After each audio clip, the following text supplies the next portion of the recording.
Mic'd up. Lights from Lowlifes. Highlights from Lowlifes. Welcome, everyone, to Highlights from Lowlifes. If you're expecting to see us on the screen, we don't know what's going on. Sorry, your call cannot be completed as dialed. It's truly a low life moment. Yes. We have reached out to the technical powers that be to find out why none of us can turn our cameras on. We each thought it was ourselves with technical problems, but it looks like it's our mic'd up app itself. But hopefully you can hear us. We can hear each other, and we're going to try to do a show. Terry has not joined us yet. I know he was trying to get online before. We've each contacted him and told him to jump online in audio. Hopefully he will respond. But until then, you've got Rob Lanterman, Marty Brown, and myself, Rob Weber. And we're going to try to do our show.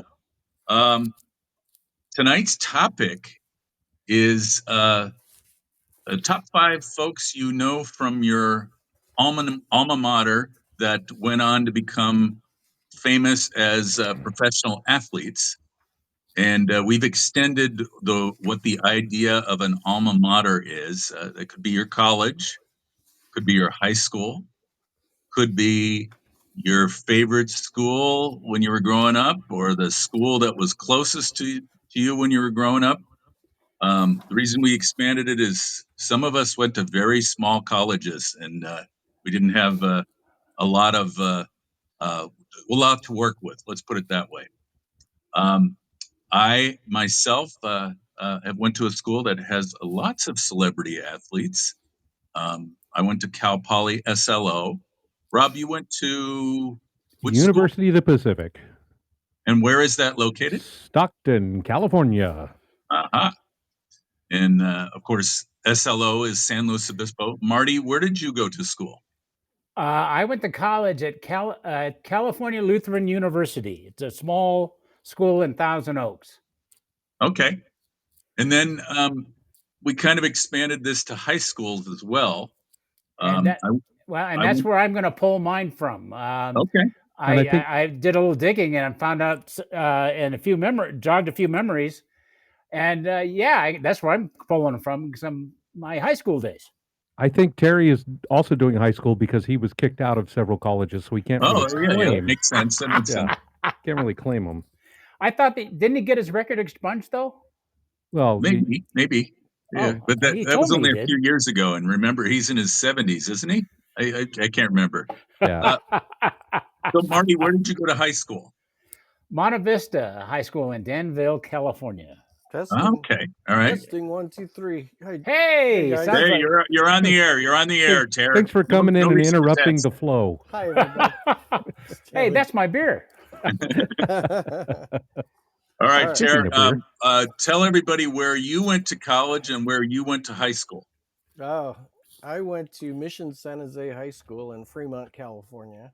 And Okay. I went to the University of San Francisco in San Francisco. Got it.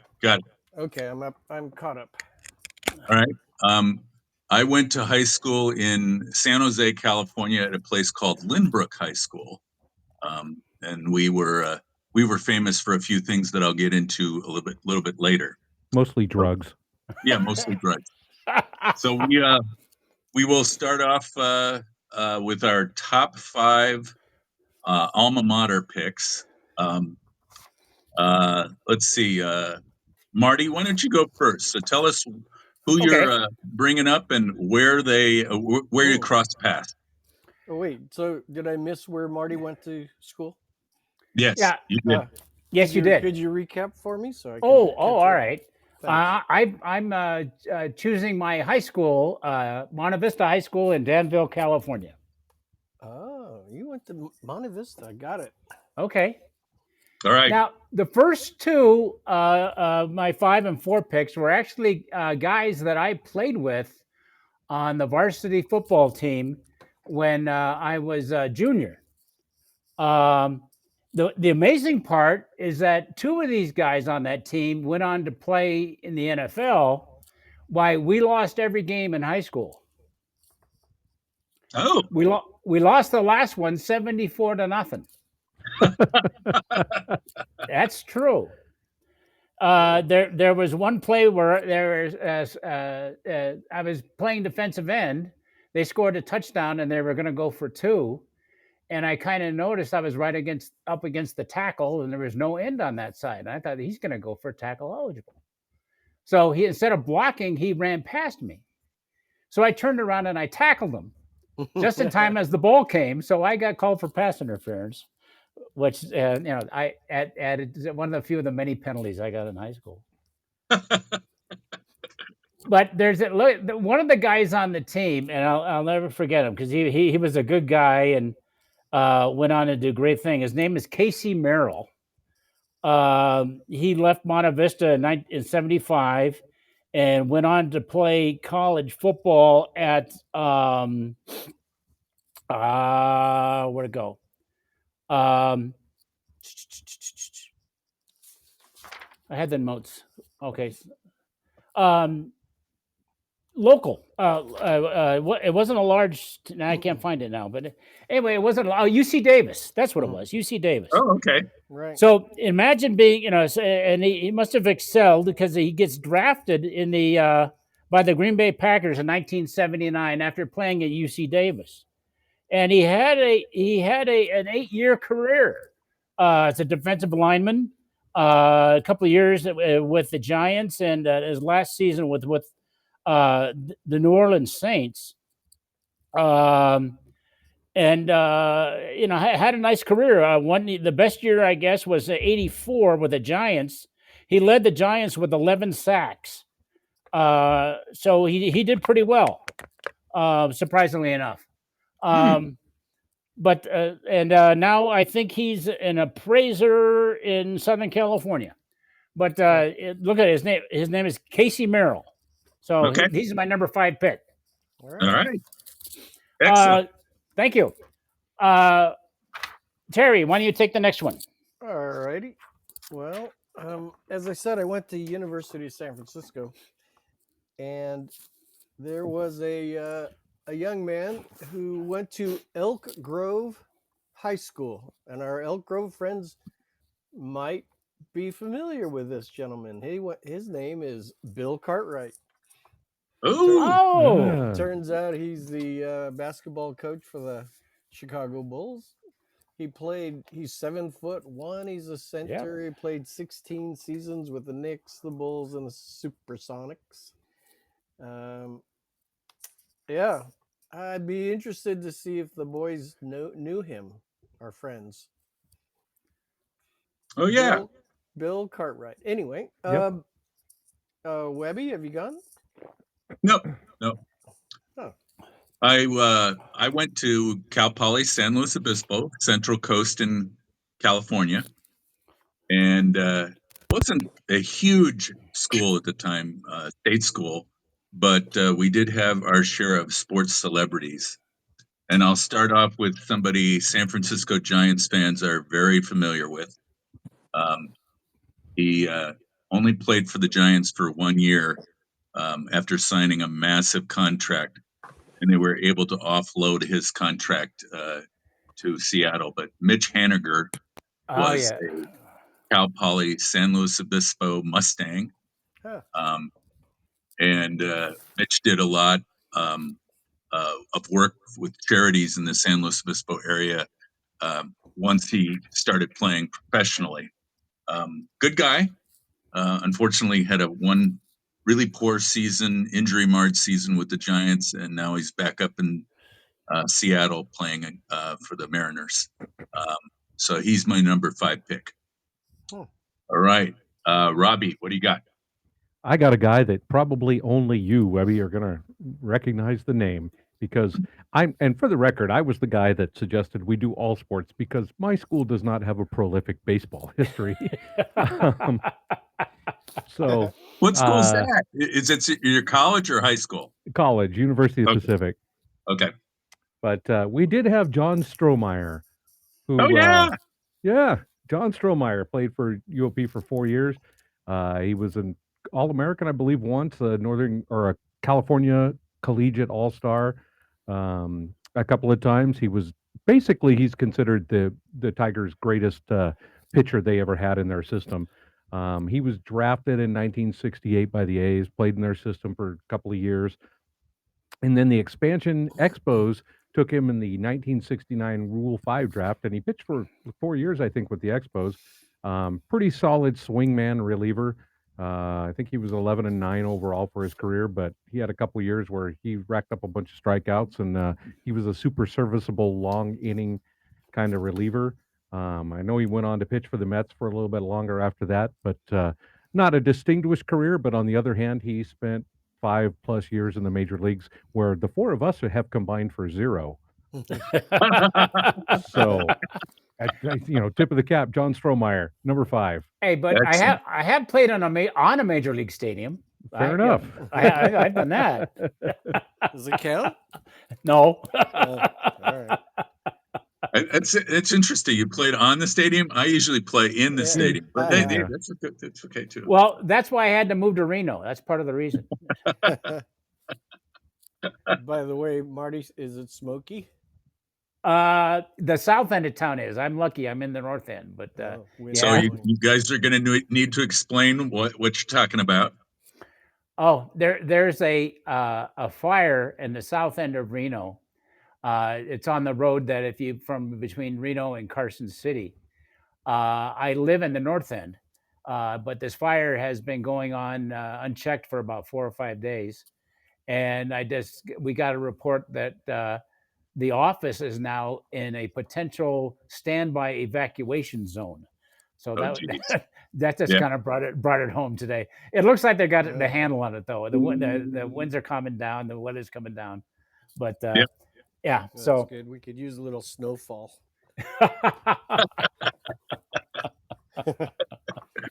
All over the state, by the way. yeah. All right. Hey, let's move to the second round, our number 4 picks. Robbie, who's up? How about Terry starts us off? Hey, thanks. Going back to Bill Cartwright, turns out he and I are born the same year. So our friends from Elk Grove may have been friendly with Bill Cartwright. Oh, our guys are a few years older than me. Well, if you live in Elk Grove and you're listening right now, hit that microphone button and drop us a line. Let us know if you went to school with Bill Cartwright. Even though you can't see us on video today because of even better, drop us a line just so we know if you can hear us. That'd be great. Yeah, there we go. That's good. Let us know if you're out there. All right, my number 4 also went to USF.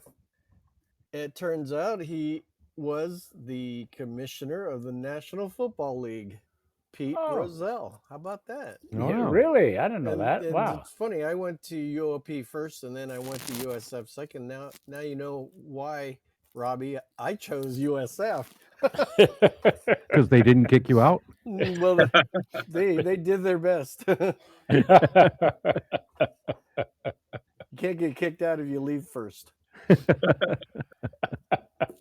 Pete Rozelle. He was a commissioner for almost 30 years. He's the youngest in NFL history at the age of 33. He made the Monday Night Football deal. How about that? He was part of the AFL NFL merger and the creation of the Super Bowl. Those are big deals. Yeah. Yep. All right. Back to you, Robbie. Okay. Well, I got one. Marty's going to light up. I wish you could see how happy he'll be when I bring up this name. And no, it's not Janet Lee or Jamie Lee Curtis, who are also UOP alumni. That's true. It is former NFL quarterback Bob Lee. Oh, see? Okay, Bobby, good old Bobby Lee. Yes. Bob Lee played at UOP, played football. He was MVP in 1967. I think he still holds the UOP record for longest field goal too, of 51 yards. He was an All-American, second team All-American at UOP. Played in the East-West Shrine game. Remember that game? That Oh, I was love the legendary. Shrine game. They Yeah. played that at Stanford. It was a lot of fun to go to. Absolutely. After graduating from Pacific, he was drafted by the Vikings, where he went on and played with, the Vikings, the Falcons, and the Rams. He was Rookie of the Year, which I didn't know, in 1969. And then in Atlanta, he was the team MVP in 1973. They called him the General. Get it? General Lee. Yuck, yuck. And Is that appropriate these days? I don't know. Yeah. But he retired with a 70% winning percentage as starting quarterback. So he had a pretty Nice. good career. Bob Lee was Yeah. always I don't think he was ever spectacular, but he was absolutely 100% reliable as a quarterback. Yeah. Yep. And exactly. He was one of those guys that won't set the world on fire, but he will hit you if you're open. Yep. Very. And he was And consistent. He was elite. I was going to mention too. He was the guy that drove UOP to open up a sports fitness program where you train athletic trainers and that stuff. So he actually funded the building of the Pacific Sports Medicine Clinic and helped get that program started. And that's a pretty big program for them now. So Bob Lee, Fantastic. good guy. Fantastic. Good pick. Good pick. Thank you. Well, Webby, All right. Cal Poly had a pretty good baseball program. So there was lots of guys that graced major league rosters. But I'm going to go with a 4-time Gold Glove award-winning pitcher who played with the Seattle Mariners, Montreal Expos, and California Angels. A big-time lefty with good heat on the fastball. This would have been Mark Langston. Oh, yeah. sure. Oh, yes. Yeah. Well, he could throw hard. Yeah. I always thought I think he was originally from Southern California, and apparently he was attracted to Cal Poly because of the baseball program being pretty darn good for the Central Coast, and he could still go surfing Yeah. because we were close to the water. Yeah, close to home.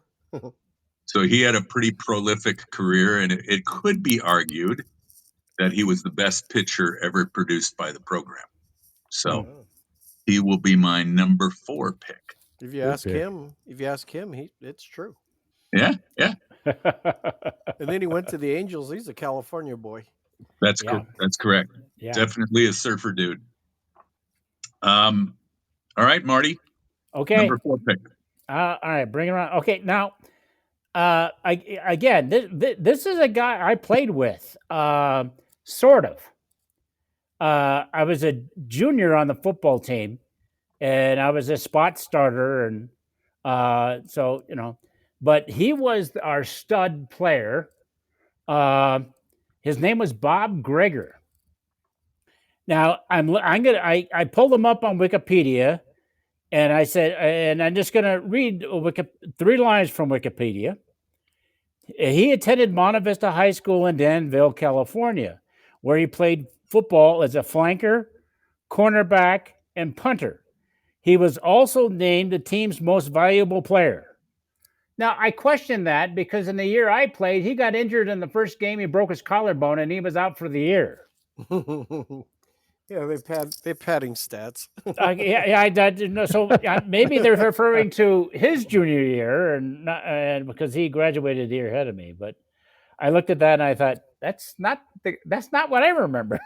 Of course, I drank an awful lot of beer between now and then. So who can tell? But Bob Greger went on to Washington State, played for Jim Sweeney there, got drafted by the Chargers in 1980.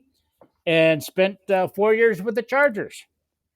Played in 30 games, started 16. But unfortunately, I mentioned earlier that he was injured in my high school years, and it looks like that injury was a bug that was something that kept popping up. That kind of, as you say, he would played for 4 seasons, but only played in 30 games. But I remember he was, when he was faster than hell. And when I did, and when in practice, if he hit you, you got hit, and that's what his, I guess his reputation was as a defensive back in the NFL. But so his name is Bob Greger, and he's my number 4 pick. So there you go. Excellent. There we Thank go. you.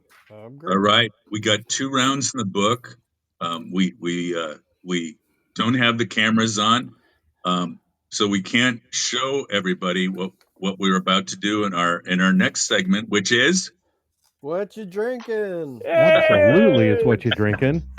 And as always, the highlights from Low Life Show is brought to you by Almanac Brewing, Alameda, California. They are, without question, one of America's premier craft brewers. They have been nice enough to give us some beer to promote on their show, and we are thoughtful enough to drink it for them. So tonight, I think I told you a couple weeks ago, I had found a 4-pack lingering in the back of my refrigerator of the Porchlight Lager. So I am wrapping up the last 2 cans of that tonight. This is delicious. They've moved on to their Rocktoberfest though, which is the next release in this lager series, and it is magnificent. It has always been a great beer, but this year it is. They've surpassed anything they've ever done in the past. So if you get a chance, pick up the lager series and look for that Rocktoberfest out there while I finish the Porchlight Lager. What are you guys drinking? Hey, but we're givers, so when they give us product, we are definitely willing to drink product. And by the way, What are you trying to say, Terry? And we're especially willing to give the weird beers to Weber. Yeah, yeah. definitely. Unlike for me, I'm drinking the Almanac Hefeweizen. His little nickname is Hugs, and it says it's smiles for miles. And on the back here, it is savor the taste of German tradition with every sip of this liquid smile. It's delicious. It's like a warm hug. It's mellow and smooth and delicious. How about you? Marty, what's that? I'm going with the flow. Attaboy. I found one. I said kind of like Robbie. I found one more in the back of the closet there, and it's labeled as their West Coast Pale Ale. It's perfect for a nice summer day like today when you're not dodging the smoke. It's they always have 3 words at the top of the can, so it's happy, chill, and hoppy. Yeah. So how could you mess with that? You can't. You can't. Lenny, bring us home. This is a good night to have the cameras off because I'm on my 3rd martini. Hey! Gin or vodka? But yeah, both. Anyway, since the cameras are off, I mean, I'm actually drinking an Almanac Future is Fluid West Coast IPA, but nobody will ever know. Fancy. I could be holding up a bottle of Pabst to the screen right now and say, "Oh yeah, this is what I'm drinking," but nobody can see. So this sounds like code that you're drinking an apricot sour Nova. Yeah. I was going to ask, hey Robbie, how did he get the good stuff? I mean, come on, there must have been a problem here. I'm having an Almanac martini, and it's awesome.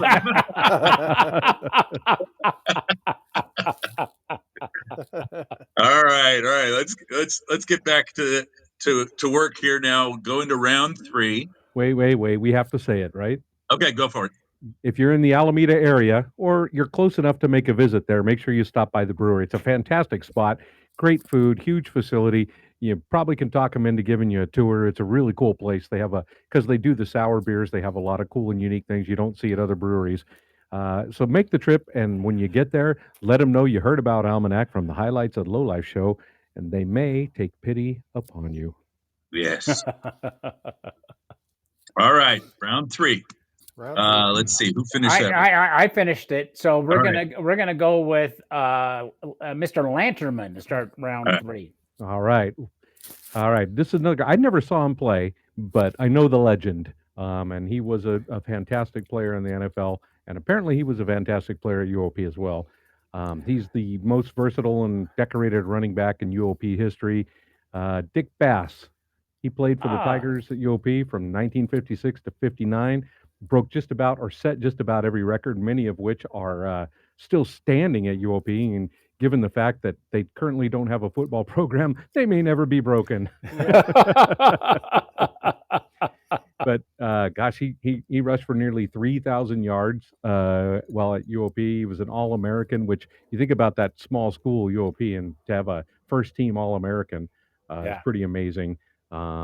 He was the first guy to win the Triple Crown as a running back since 1937 when Whizzer White won it, and that's Wow. yards, points scored, and total yards of offense. So rushing yards, points scored, and total yards of offense. So he won the NCAA's first Triple Crown. I don't know that that's been maybe Barry Sanders and Billy Sims a couple of times did it, but beyond that, there's only a handful of guys that have done that. So that's a great achievement. He went on to play for the Rams, and I know he went well over 5,000 yards, and he holds a couple of franchise records with them still today. He was their first great running back that the Rams ever had, Right. really, and he was an All-Pro, MVP, comeback player of the year, did a lot in the NFL. So Dick Bass. Nice. Excellent. Yeah, good Yeah. pick. Good pick.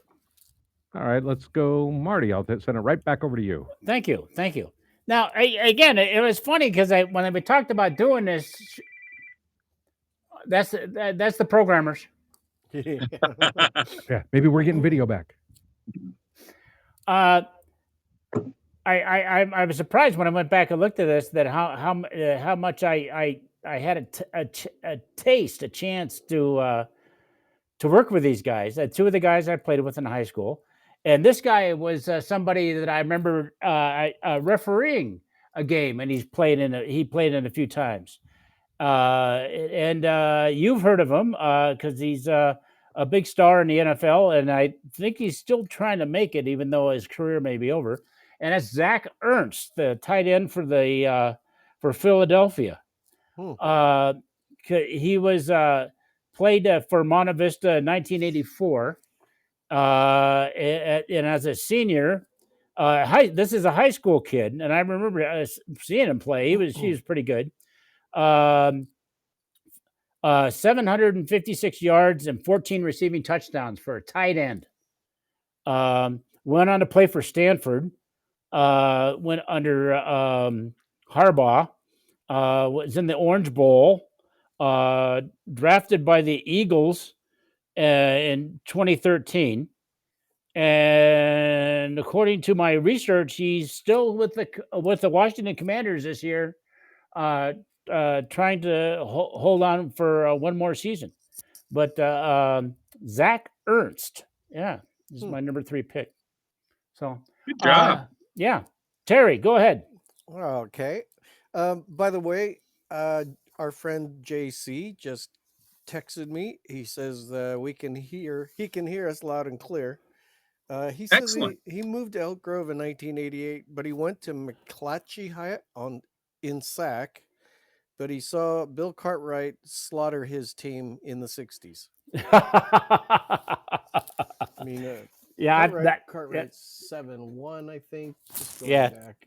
Yeah, 7'1". He's just a big man back then. Back Yeah. in the mid 70s. Okay, so my next alumni is a soccer player from USF, and USF has a huge following and reputation for being great soccer. And the player I'm thinking of here is John Doyle. Are you familiar? John Doyle is now, well, he played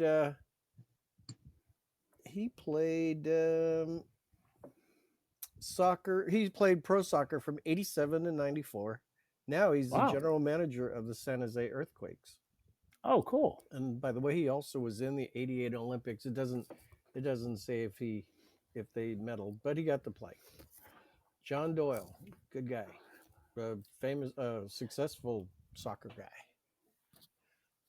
Who has not gone in this round? I think it's my turn. All right, All right. Rob. Let's see. Oh goodness, he went to Washington High School in my hometown in Fremont. I didn't know that. I just came across that. Huh. So my first year of college, 1980, the Cal Poly football team um, made it to the Division II championship game. I think they played some school in Springfield, Illinois, for Southern Illinois University or something like that. So I was thinking, wow, they're a big football powerhouse. I think that was their best team ever, and they haven't been very good ever since. But they sent 3 or 4 players from that team to the NFL, including a wide receiver and punt returner who played with the Lions and Indianapolis Colts in the early 80s by the name of Robbie Martin. I don't know if you guys remember him. Oh, Yeah. okay. Full He's got a time good, punt returner for the Lions. got a good name. Yeah. Yeah. Of course he does. He scored several touchdowns and acted as a third and fourth wide receiver, but pretty damn good punt returner. I mean, he was enrolled in some of the same classes I was in, but this is where I learned in college that athletes don't go to class. He never ever attended any of the classes that he was enrolled in. So yes, Robbie Martin, NFL football player. He's my number 3 pick. Good All job. right, Hey, before we go on, we got a what you drinking. Came in all right. out of order, but we're going to plug him in anyway. Sure. Mhm. What you drinking? Well, Sound- courtesy of Sound effect. our Rob Landerman, I have from Almanac a Hugs Hefeweizen. Smiles for Miles is on the top, and it tastes wonderful. Cheers, boys. Cheers. You can Hey, practically thanks, hear JC. him smiling. Well, I mean that's good for him, but these almanac martinis are excellent. All right, let's go to round 2. Terry, start us off. All right. So these, I have a tie for second place because both of these people went to Mission San Jose High School in Fremont. Gary Plummer, who's my age, and Christy Yamaguchi. How about that? Gary Plummer is my age. Christy Yamaguchi graduated in 1989. So here's a funny story. We're talking about. She lives in the neighborhood next to ours, probably half a mile away. And I says, yeah, so yeah, we live next to the elementary school in town. And she says, oh, really? So I says, yeah, and then her mom goes, yeah, that's Jimmy's house. I'm like, Jimmy? Well, my brother's age, who's 6 years younger than me, is not Jimmy's age. Jimmy was the little pipsqueak little brother. It's just a tiny little kid. That's who Christy Yamaguchi knows. It was the littlest one. I was thinking, oh my goodness, that guy is so young. He was just a baby. Anyway, Christy Yamaguchi and Gary Plummer. Gary Excellent. Plummer, the ex-49er. Yeah. Yeah, nice pick. It's in San Diego, I think, but also, yeah, yeah. All right, Terry, who's up? Oh, he was also a Cal Bear. Rob Webb, go ahead. Oh, okay. All right, I'm probably going to bring up perhaps the most famous of the folks that we come across so far. The best baseball player to come out of Cal Poly San Luis Obispo was Ozzie Smith, the Wizard of Wow. Oz. Oh, Ah. yuck. Yes. Yuck. In college, Ozzie was pretty much the same way he was as a major leaguer. Kind of a slap hitter, not much power, Lots of speed, though, and of course, just a tremendous shortstop. And he made it into the Major League Baseball or the Baseball Hall of Fame in 2002. So Cal Poly has a little a commemorative plaque with him and several other players from the Cal Poly organization in a wing of the gym there. And Ozzy comes back to visit every once in a while. So he is my number 2 pick. All right, Marty, what do you got? I've been doing football, so I have 2 choices here. So I'm gonna switch up and go with baseball. Again, from Monte Vista High School, Mark Appel, who was a pitcher with Phillies. Yes. He was drafted. He was drafted originally by the Astros as the first overall pick in 2013. Played college in Stanford, and I guess I don't want to get any. Okay, well, I'm gonna do it. In the early, it says, and again, Wikipedia. So I'm guess I'm being a fact checker now because I challenged Wikipedia about Bob Greger, and I also wonder about Mark Appel, where it says he played for Monte Vista High School. He was a relief pitcher on the baseball team. It made no starting appearances because the other pitchers on the team thought they were more talented. Pretty good. You know, you're a reliever in high school, but you're the first pick of the Houston Astros coming out of college. But I thought that was kind of funny. Yeah.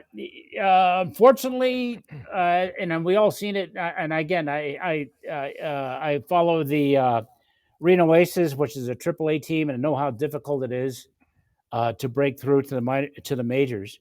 And he had all this great potential coming out of college, but only made it one season as a reliever with Philly.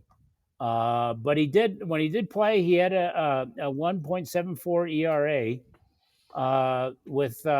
but again, 5 strikeouts and only 10 and 1/3 innings, and then hit the injury bug. But anyway, I remember seeing this guy pitch at Stanford, and he was really something else.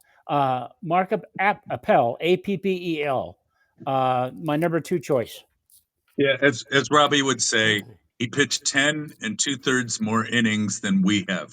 Yeah. Amen. Combined. Amen. Amen. Webby, take number 2. All right, I already did. So All right, I then think we'll it's go me. somewhere else then. Robbie. The other Robbie. Yeah, I'll take it. All right, so my next guy, my number 2 pick, he played free safety at UOP. He was all conference every year while he was there. Later on, he was kind of small, feisty as heck, and great attitude. Worked harder than anybody. He was kind of small. Tried out for the World Football League, but didn't make it because of his size. However, he had a real football mindset. So he was brought back on by probably the best coach UOP had for football over the years, Chester Caddis. He brought Carroll back after his senior year as an assistant coach, and he did really well as an assistant coach. Another guy there named Bob Cope was an assistant coach as well, and Cope got hired by Lou Holtz at Arkansas and brought Pete Carroll along with him, where Pete Carroll met Monty Kiffin and all of that stuff. But Pete Carroll is the guy. He became a great coach, both with USC and, of course, won a Super Bowl with the Seattle Seahawks. But started out as a free safety with UOP and did extremely well, particularly considering his size. So the ever famous Pete Carroll, love him or hate him, he's my number 2 pick. Wow, I didn't know he went to Pacific. That's great. Terrific. Yeah. Wow. Yeah, we do extremely well with coaches and administrators. Sounds like California, if you ask me. That's all right. And physical Isn't it the therapists. California School for the Nerds? Yeah. I believe it was University of the Overprivileged. What's So funny clearly, I about blended. what's what's funny about it that UOP has 6,500 students only currently. Wow, that's like well, that says 2015. yeah, that's About double 60 when I was there. Yeah, me too. It seemed like. Yep. All right. Was that everybody on round two? Yeah, yep. All right. Oh, wow. What time We're is it flying. now, Rob? Oh, do we have to? It's time for. Turn on the cameras. Testing. No, still, I just tried it. No camera. I'm No giving camera. you the Taylor Swift cheers for the what else is on mic'd up. Oh, cool, cool.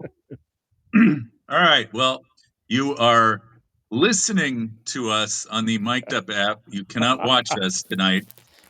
We'll figure out why. I have reached out to tech support, and they're working on it. So, if you'd like to leave us a question or comment, down at the bottom of the app is a microphone. You just tap on that. You got 30 seconds to leave us a question or comment pertinent to the show or not pertinent. It's up to you. If you say something nasty, we never see it. It just gets wiped out by artificial intelligence. So that's So- how smart we are. Keep it for television. Yeah, be Yeah, that's clever. You know, instead of saying F off, say be fruitful and multiply.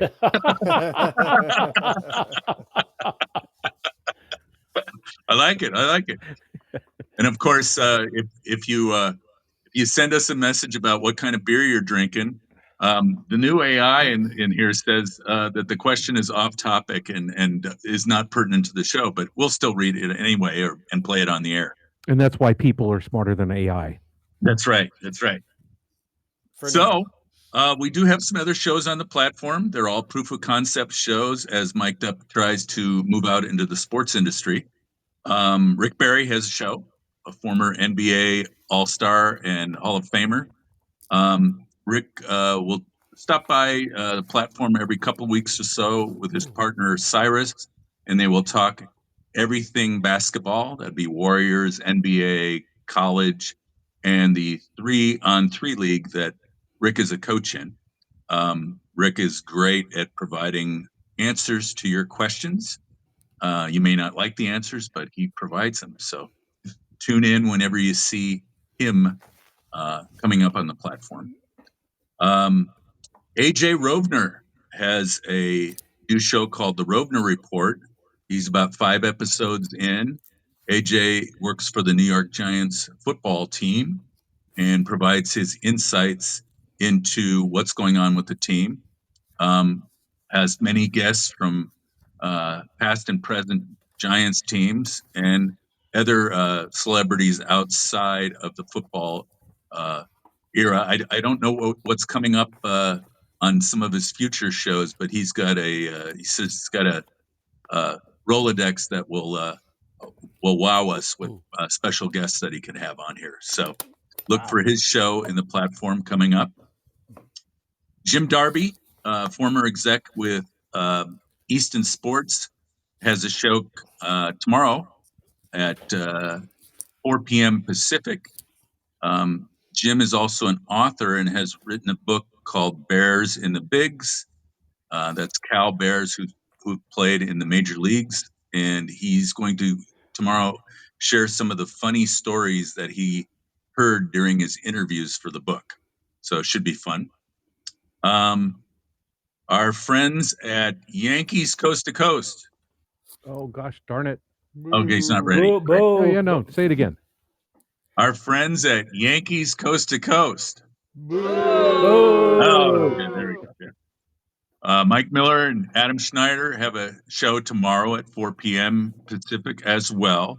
And they are, of course, huge Yankee fans and will be covering what the Yankees need to do during the final 3 weeks to get through the playoffs and into the World Series. I imagine it would one of those would be, they shouldn't bench Aaron Judge. He should stay active. Finally, the last show I wanted to tell you about was the Florida Sports Hall of Fame show.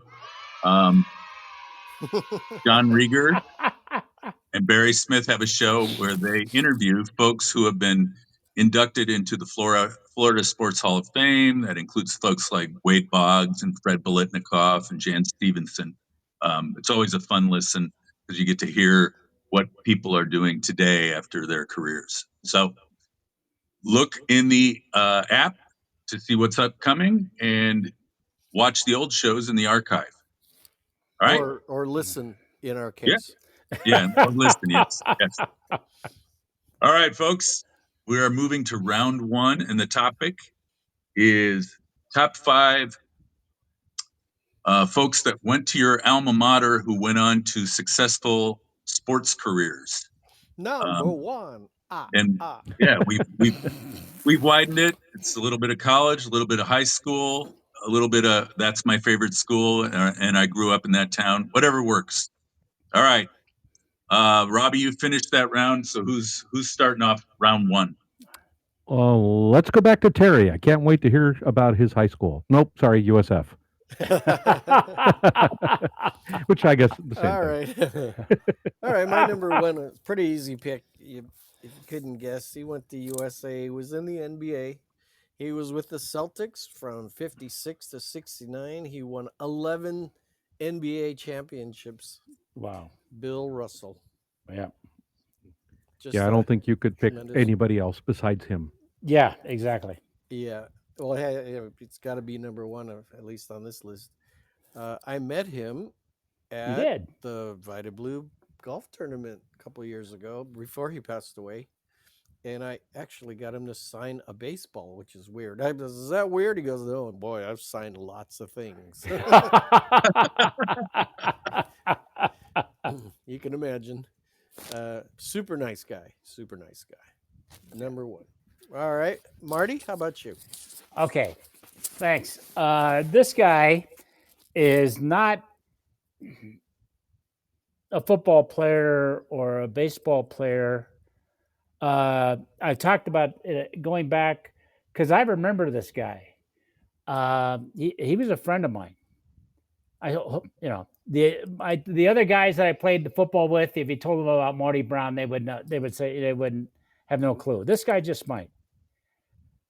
His name is Roger Crawford. He's a tennis player. Oh wow! Okay. You Look should him be up. drinking the Almanac Love. Look him up because he's on the Nice one. tennis. He's on the Tennis Channel. He's the host of a weekly feature on the Tennis Channel, Motivational Mondays with Roger Crawford. Ooh. Okay, so he was in the class of '78, so I was '76, so he's a couple of years behind me. Again, just to give you a reference, a class of '76, they just came out with leather helmets for the football team.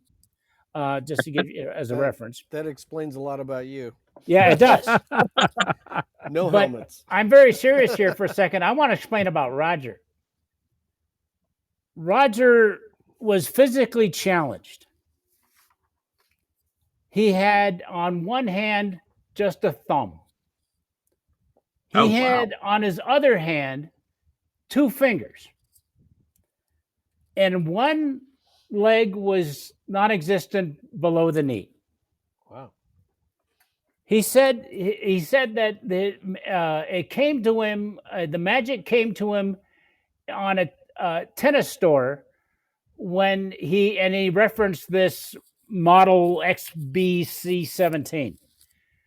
Think about a tennis racket with not the wooden shaft coming down to the handle, but the ones they had back that had almost a V, the metal. Mm-hmm.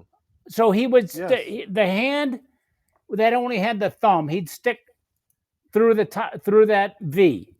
He would hold the bottom of the tennis racket against his arm with the 2 fingers on the other hand.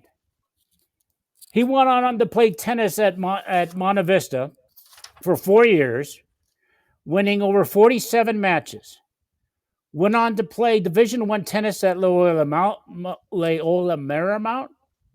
and he's now a motivational speaker.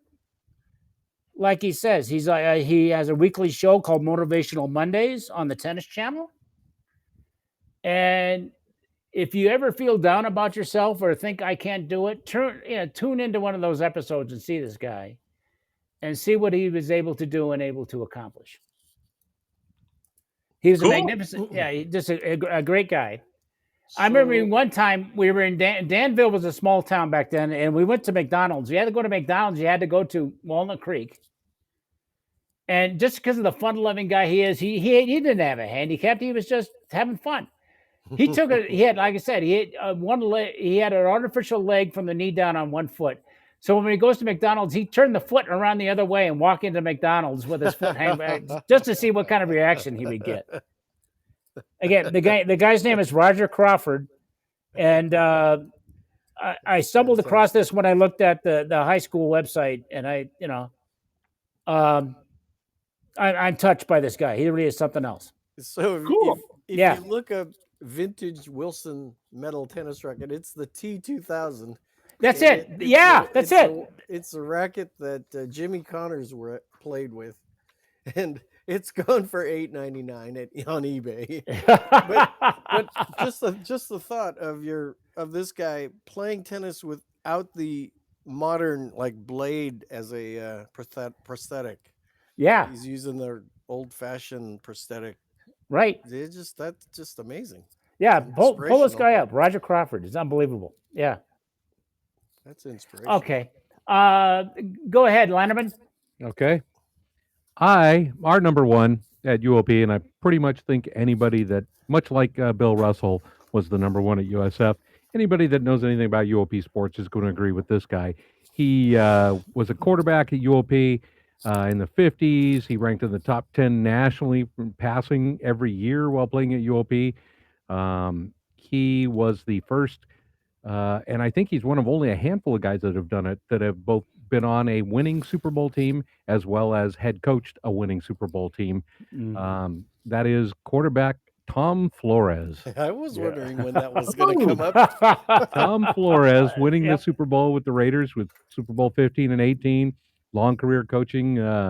Everybody mostly remembers his coaching career, but he was brilliant coach, brilliant player while at UOP, highly respected, and deservedly so. In 2021, he got elected to the Pro Football Hall of Fame. So he's our illustrious alumni. Ooh. Yay, Yeah. Tom Flores! Yay, Tom the children love him.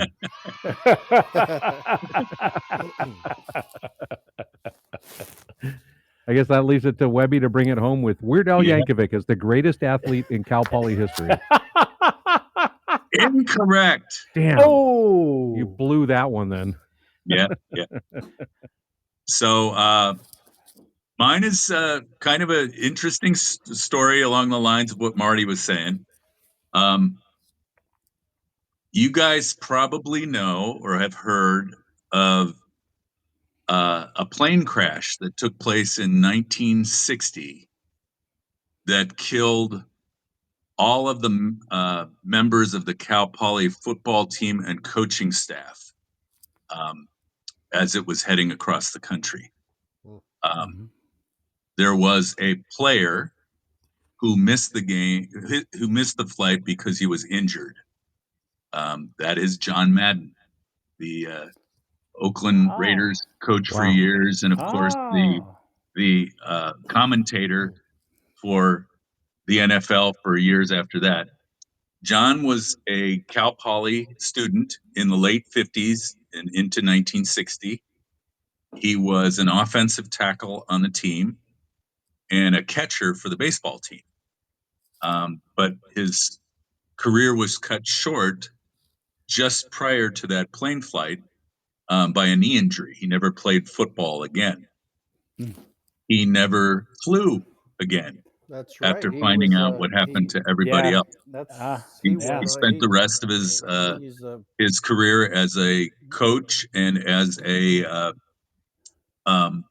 broadcaster commuting to the events across country. He never did get the courage up to fly again. But he was a Cal Poly football player, not a great one, but went on to a great sports career anyway. And I guess he was the predecessor to Flores, right? Or was Art Shell in there someplace? He came after Flores came after Madden. Yeah, but was Art Shell between them or not? No, I think Art Shell came after Flores. After. After Flores. Yeah. Okay. Yeah. Yeah. All right. So that's probably, along with Ozzie Smith, the most prolific sports personality to come out of Cal Poly.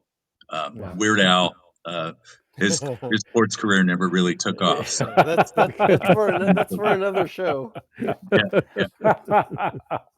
All right, we have completed all 5 rounds. I know we're going to have some good honorable mentions, but Rob, can you play in? We've got, looks like we've got a slew lot of of calls. comments. Yeah. Let's it looks like one of the Yankees coast to coast guys called in. Ezra von Mermelschwanz. Oh, yes.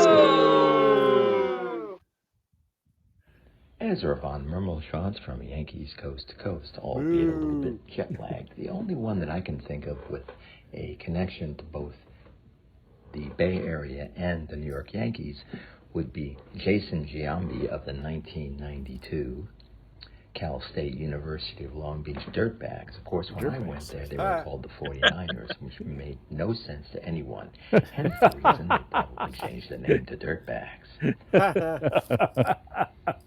Love that one. Yeah. Yep. Absolutely. Let's Go see. Dirtbag. So Big Juicy has given himself an introduction, and then he comes up with his others. So, this is living Hey, large. Rob, before you play him, I think Big Juicy's going to get his by the end of the night. So I think you're right. Yeah, I think so. Okay, you guys know what's coming. For me, it's the top 5 USC football and baseball players of all time. Oh, God.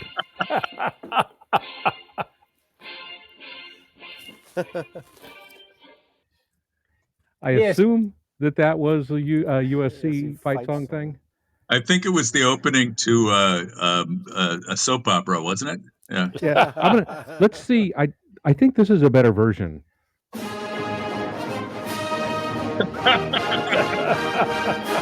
If you know your college sports, this is UCLA. Take that, Big Juicy.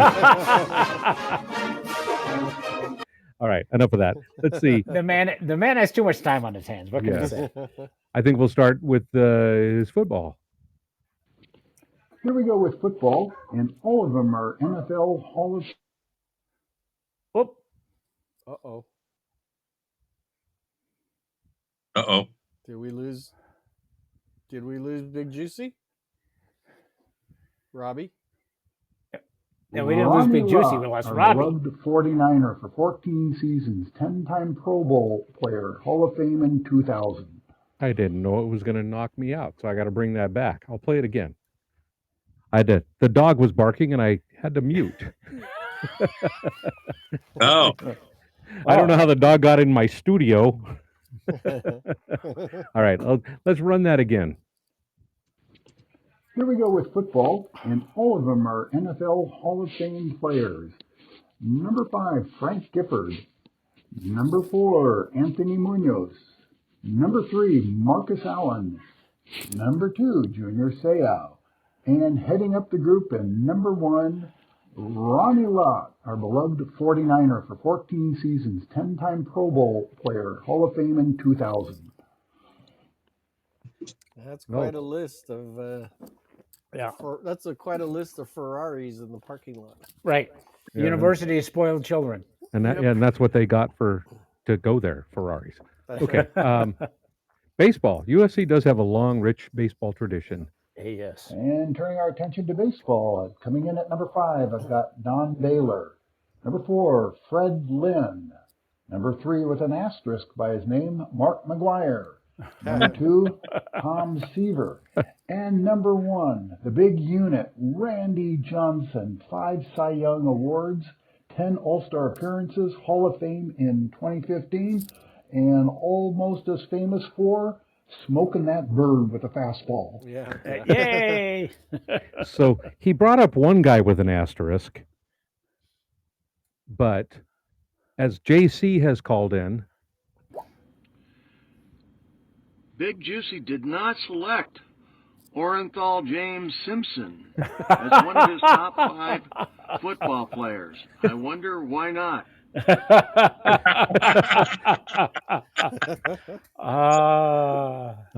hey, we got a call from the good von Mermelschwanz, Jebediah. Oh, I heard he's awesome. Jebediah von Mermelschwanz here. Robbie, I can't believe you left off Chase Headley, University Pacific. Although I guess the fact that he didn't stick around, he went on to University of Tennessee as a transfer, may be a disqualifier. Good call, Jebediah. I like your spunk. All right, JC's back.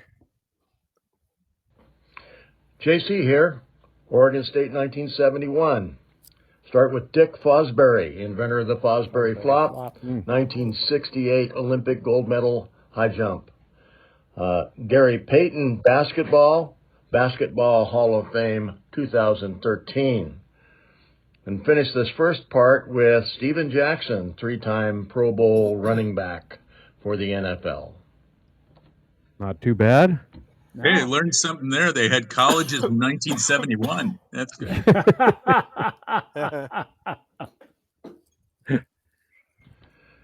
JC continuing with former Beavers. Chad Ocho Cinco Johnson, 6-time Pro Bowl wide receiver. And current Baltimore Oriole catcher Adley Rushman.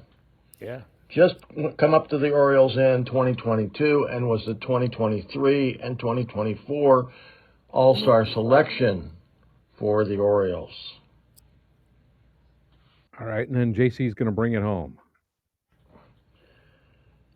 JC, continuing with the rich history of baseball players from Oregon State.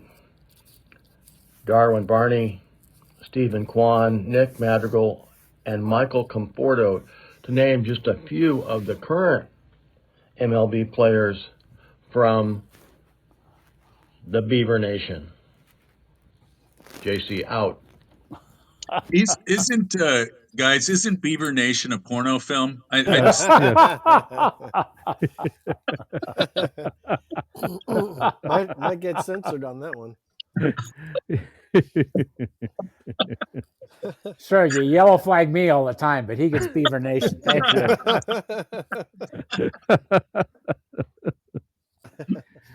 All right. Well, I think that's it for the calls. No, there's one from somebody that's very, very close proximity to you. Yeah, but it just says I can. Okay, fine, I'll play it. From my angle, you are heard, but as you mentioned, cannot see video. Thank you. Yes. Thanks for the update. If you tuned in late, Mic'd Up is having a system problem with the cameras tonight. So we actually looked better tonight than normal. Yeah, we broke the lens. Yeah. So the good news is I'm getting some texts that said that people like this a lot better for some reason.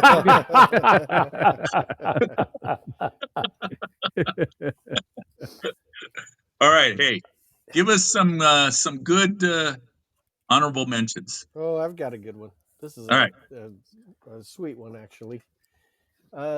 It's female San Francisco Giants first female full-time coach, Alyssa Nacken. Oh, went cool. to USF. Very cool. Okay. How about that? I have a current NFL quarterback, Jake Hayner. He was he came from Monta Vista, threw 90 touchdown passes in a high school career. Redshirted at Washington and went to Fresno State. And if that name sounds familiar, I'm not sure if she's still on the news anymore. No, His mother's Julie Hayner on Channel 2 News. She retired this year. Did she really? Yeah. Oh, okay. Yeah. Her son. He's the backup quarterback now for the New Orleans Saints. Very cool. Yeah. I Eddie LeBaron. Ooh. Eddie LeBaron, going back to speaking of the Leatherhead days, like Marty likes. And then I have a dishonorable mention. This is where OJ comes in, right? Yeah, exactly. No, this is Scott Oh. Boras. He was a pretty good baseball player at UOP, but yeah, we know where he is now. So yeah, so he's my dishonorable mention. Yes. Understandable, quite understandable. I went to high school at a place called Lynbrook. And many of the members of the 1980 Lynbrook High School swimming team went on to perform in the Olympics. I think we had 6 guys go to the Olympics. We had the number 2 swimming team in California. I was on that synchronized team. swimming, right? Synchronized. No. This They're is the dance swimmers. This is not the dance swimmers. No, because This it is seems like that's right up your alley. Yeah. Well, yeah. I was on the swim team, and I was not on the Olympic team. I didn't quite make that. But we had one guy get several gold medals, Chris Kavanaugh, in the 1980 Olympics. Still lives locally. Still considered to be one of the most famous people to ever grace the high school doors. So that's an honorable mention. What was your nickname on the swim team? I'm thinking it was Free Willy. All right. That's good. Hey Terry, stop laughing. That wasn't that funny. Oh, it was hilarious. It's about you. It's hilarious. I was thinking, I thought it would be Bobber. So I had a job on the swim team, which is now illegal. You may have seen this in some track events, long distance track events, but it happened in swimming as well. I was the rabbit. In long distance races, I was to go out as fast as I could for as long as I could and then drop out of the race. The idea was to tire out or set a pace that was not something that the opponent could keep up with, and then our real swimmers would win the race. So, yeah. Isn't that kind of dishonest though? No. Of course it is. That's why it's outlawed now. You're welcome for the setup line, by the way. Oh, thank you. Anything else, guys? Well, Bob St. Clair went to USF. I just realized. The great. And Bob St. Clair was a 49ers defensive lineman, correct? Yeah. Yep. Yes. Yep. He's one Yeah. of the Back guys. He'd play both. And back in the he- 60s. Yeah. He used to scare the other team by eating raw meat before a game. Yes, he did. It says he held out for $6,000 on his rookie salary. After he retired, he moved to the Napa area and worked for a dairy here and did dozens and dozens of public appearances and things like that on behalf of the dairy, and was just the nicest guy and loved to tell the old stories. He's one of those guys that would say, "In my day, we didn't have obliques. Our side hurt."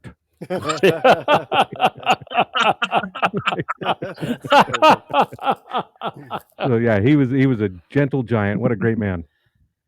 Cool. All right, guys. Anything else?